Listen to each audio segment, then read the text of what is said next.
is the current education system offers a very good foundation. It helps you to learn, read, write. so many students feel lost even after getting a degree. Degrees and marks are not something which will get you into your dream career. Students exactly be doing along with college. Good internships, because you have somebody vouching for the skills. You are a good co-worker, you are a good team builder. Three skills that the Gen Zs currently are ignoring. They lack, I feel, deep focus. Marks versus skills. Marks, courses, degrees are all your entry passes. Deal with the pressure, comparison and the burnouts. A physical activity or sports is one thing that can help you manage a lot of stress. 16 to 20-year-olds start doing from today. Please interact with people. The real interactions make some real connections. Today's guest is someone who's literally shaped the way you study, work and build your career.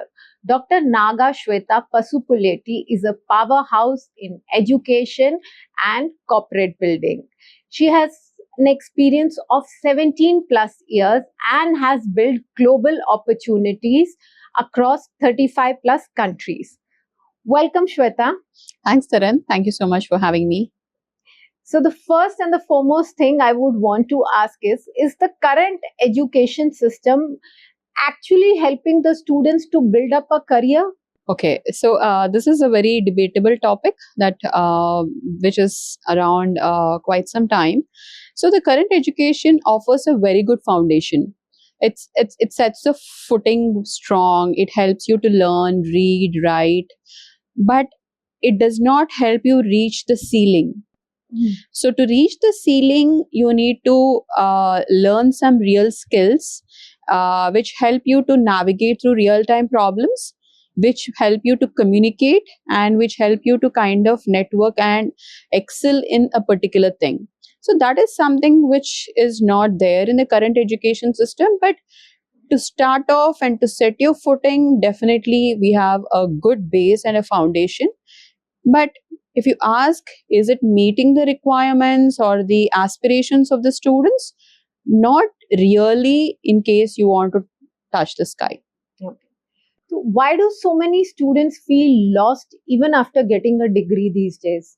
Because degrees and marks are not something which will get you into your dream career or positions in 2026 at least, right? You need to become somebody who's a problem solver, and organizations are looking for what you bring to the table, not just marks. Marks are something which will act as a filter, but if you really have to excel and do something really good in your career, then you have to really be a street smart person. You need to be really good at the skills that you accumulate. So because there is this gap, the students are lost even after so much of certificates and degrees, because degrees and certificates per se don't lead you to a particular dream position.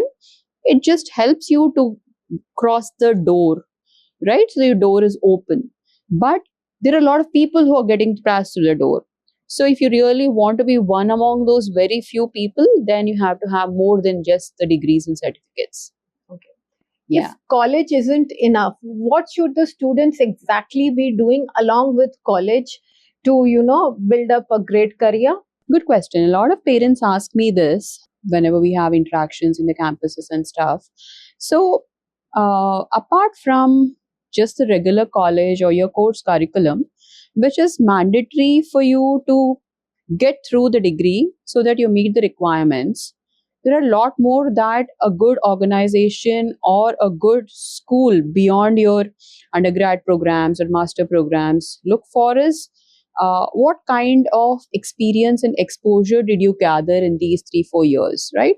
So good internships, because you have somebody vouching for the skills you already have accumulated. So there is somebody where I work for, even if it's for a short period of say 8 weeks or 12 weeks, but still you know somebody who knows that you are a good co-worker, you are a good team builder. So doing an internship or working in places like NGOs or community building, wherein there is a lot of leadership that you have to accumulate. So these kind of opportunities are something that will put you on the edge. international experiences, doing something which many of the other people are not able to do. Networking again is not just having a long list on your social media or LinkedIn's.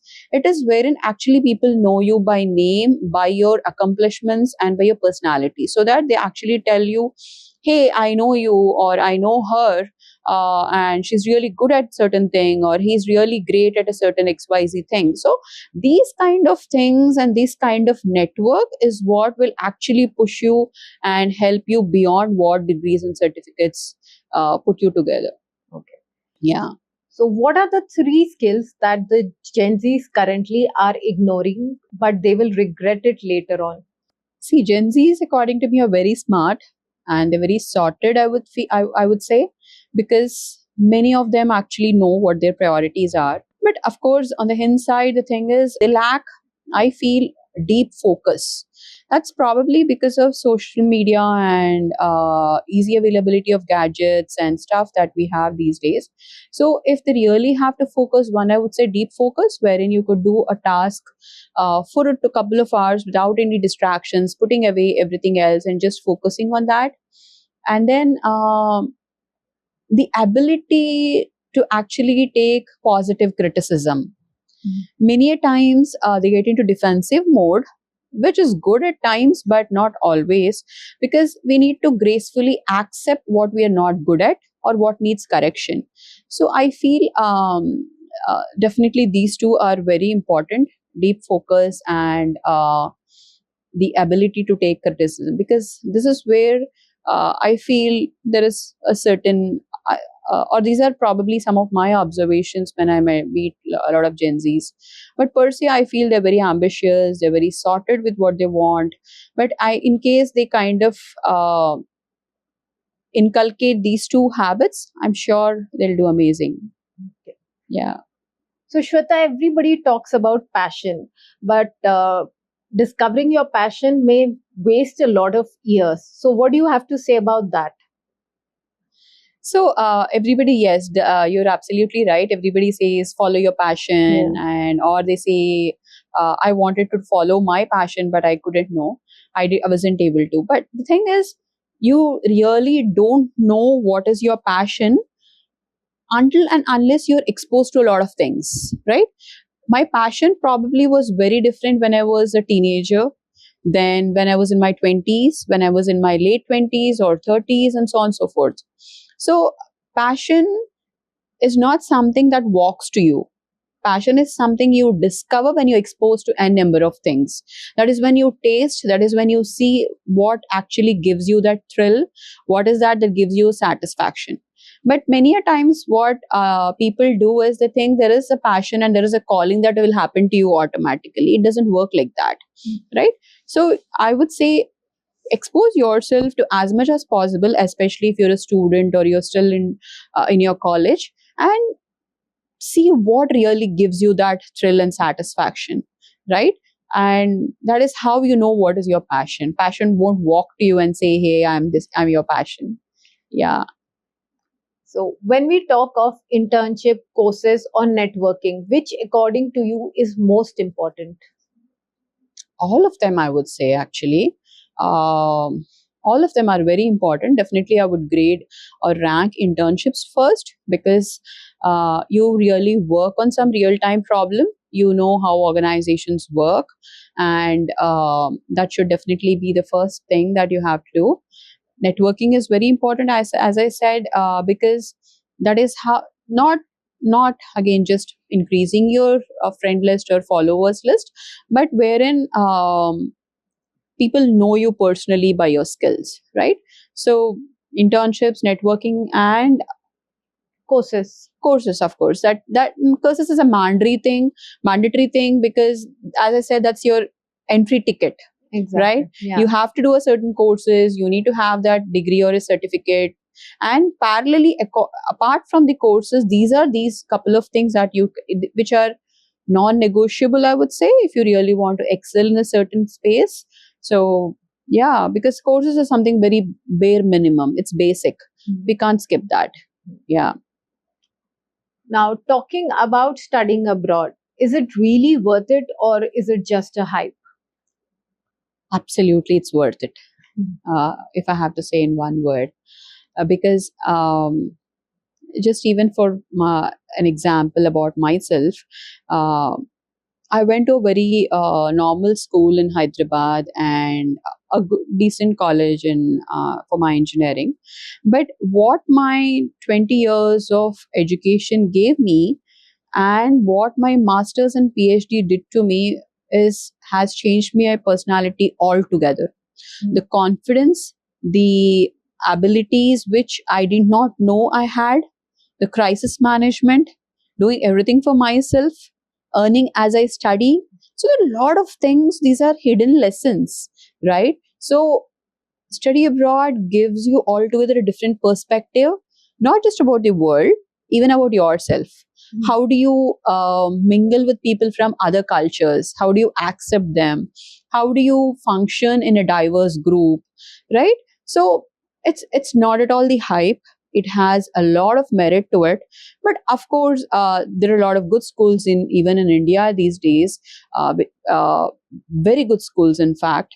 But the thing is, if we have that cultural diversity and that experiences and teachers from different folks and walks of life, that altogether offers you a different personality that you can become into.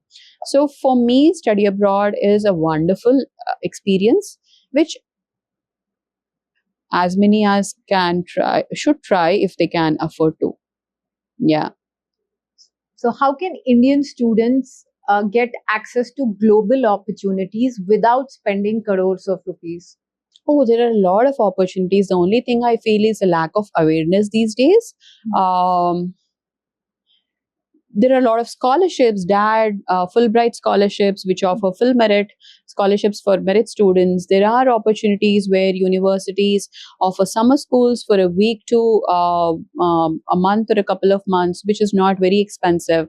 There are semester exchange programs wherein you can just go for a semester if you can't afford an entire program or the entire 3 or 4 years. So there are a lot of opportunities. The only thing is the students need to know that these are the opportunities available. So not everything comes with a lot of money. It comes with a little bit of smartness and little bit of information that you have access to. Yeah. Marks versus skills. Which do you think is more important in the long run? Anytime skills. Anytime. Because marks, courses, degrees are all your entry passes. They just let you in. What gets you sustained, what gets you rewarded are the skills. What skills do you bring, and what problems can you solve? How can you take the organization to the next level?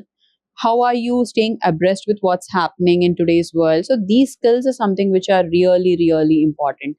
So marks are just like, they give you an entry pass. They're just a filter. They're important.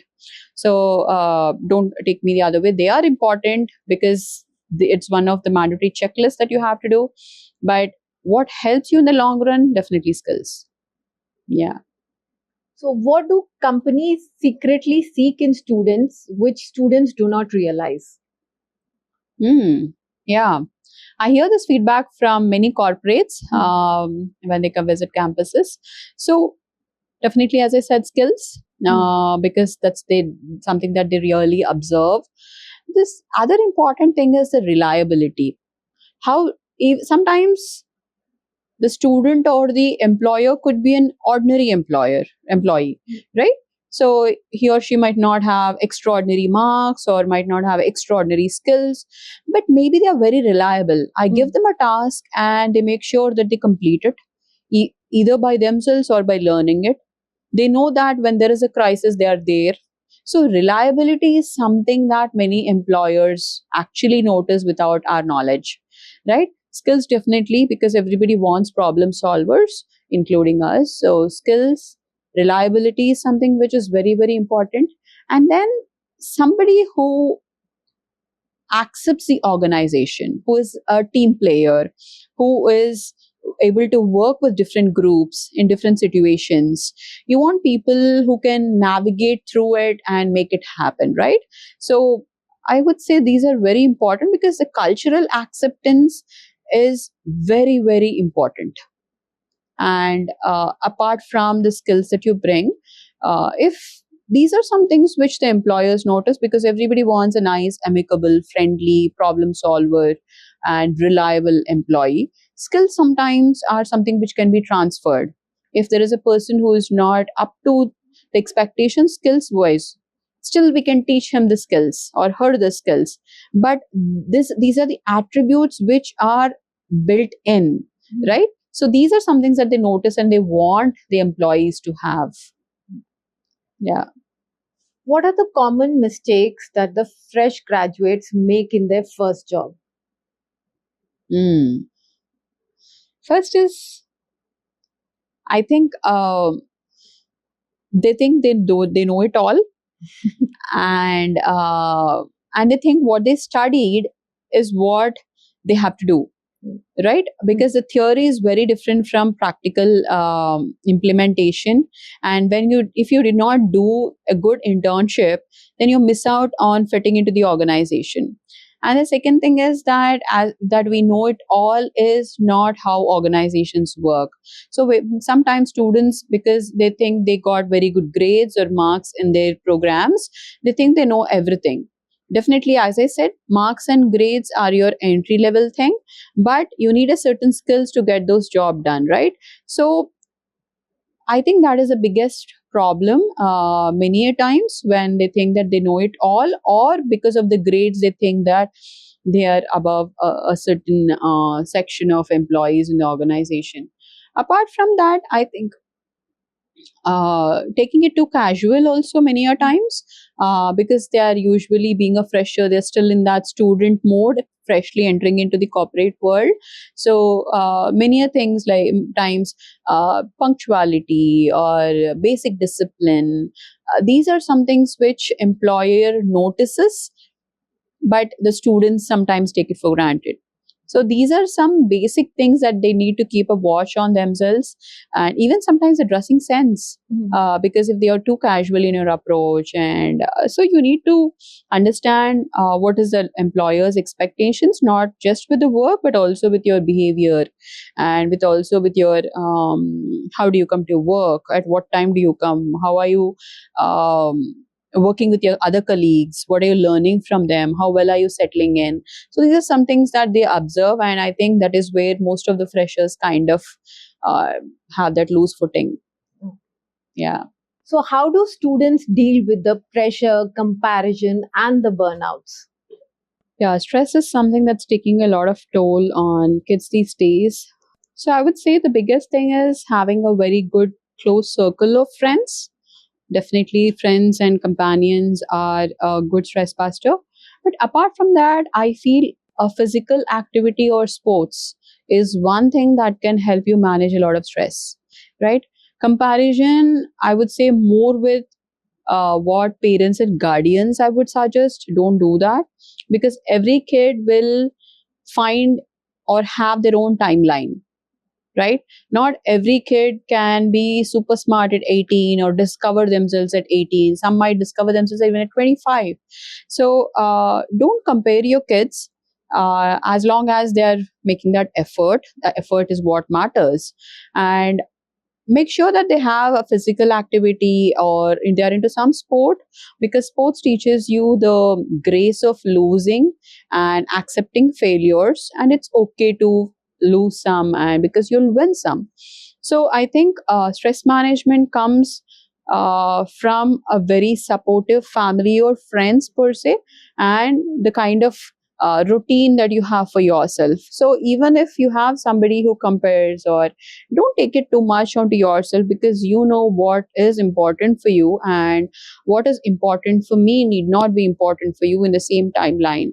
So and I think kids are smart also these days, but with so much of competition, social media, everybody posting glorious and glamorous stuff on social media, many a times we intend and we kind of introspect way too much into ourselves, that where are we heading, are we doing the right thing or not. You are doing the right thing as long as your efforts are in the right place and for a right reason, right? So you shouldn't kids should, or students should focus on things that really matter in the long run. So, what mindset shift changed your life the most, Shweta? So, a couple of things, I think many reasons, but predominantly a couple of things are one is I always looked up to women who are achievers or who wanted to achieve something, who had that fire and who had the zeal that they have to prove something to themselves or to the society. And that is somehow I subtly absorbed from my family, that it is very important to kind of be independent, and independence comes from your not just by thoughts but from financial independence, from your education. And I think that was a big influence for me. And the second one is when I traveled abroad for my higher education and when I met people from different walks of life, everybody has their own story and everybody has their own goal that they wanted. So I was super influenced by that. And I think these two things, as a child, and then the opportunity that I got while I was pursuing my higher education, these two things I think are very played a very major role on what little I could do so far. And I think, yeah, yeah. So, what is then one brutal piece of advice that you would like to give to Gen Zs? What is that one brutal piece of advice you would like to give to the Gen Zs? One is write, I would say. Please write, because with so much of gadgets coming up, I see a lot of kids, they stopped writing with a real pen and a paper, because that is where you actually express yourself and you know what's the reality. Uh, don't outsource your thinking way too much. You have outsourced your thinking to a lot of machines and a lot of people, and you stop the real thinking about yourself, and you have become very defensive about it. So I would say, please do some real thinking about yourself at least once in a while. And most importantly, I would say, accept uncomfortable conversations, at least when it comes from your family and friends. You don't have to abide to it in full, but at least accept those conversations and listen to them, because there could be some merit in it, though you don't want to accept it fully and abide to it. So I would say, it's very important that uncomfortable conversations also help us a lot many a times. I somehow feel these are some things which the Gen Zs or the kids of this recent times should be kind of adapting or adopting, because it helps them a lot. It will help them a lot, because I feel they have stopped somewhere in between that reading and writing and having. They want conversations which always suit them. So I think they should come a little bit out of that zone. Okay. Yeah. Last question, Shweta. What should the 16 to 20-year-old start doing from today to stay ahead in this game? I would say read. I would say read at least a book, or if not every week, at least once a month. Interact with real people, wherein you, when I say real people, somebody who is in a certain place or organization or from a certain field that inspires you, so that you actually know, the more your exposure is, the better your experiences will be. So I would suggest, please interact with people, the real interactions, make some real connections, and please read, because through books you travel to places which you cannot in person. So I think these are two simple things which any of us and anybody can actually inculcate in their daily routine, and I feel it will help them a lot. Yeah. Thank you. Thank you so much, Shweta, for taking out time and rendering such informative pieces to our audience. Thanks a ton. Thank you, Taran. Thank you. It was a pleasure talking to you. Thank you.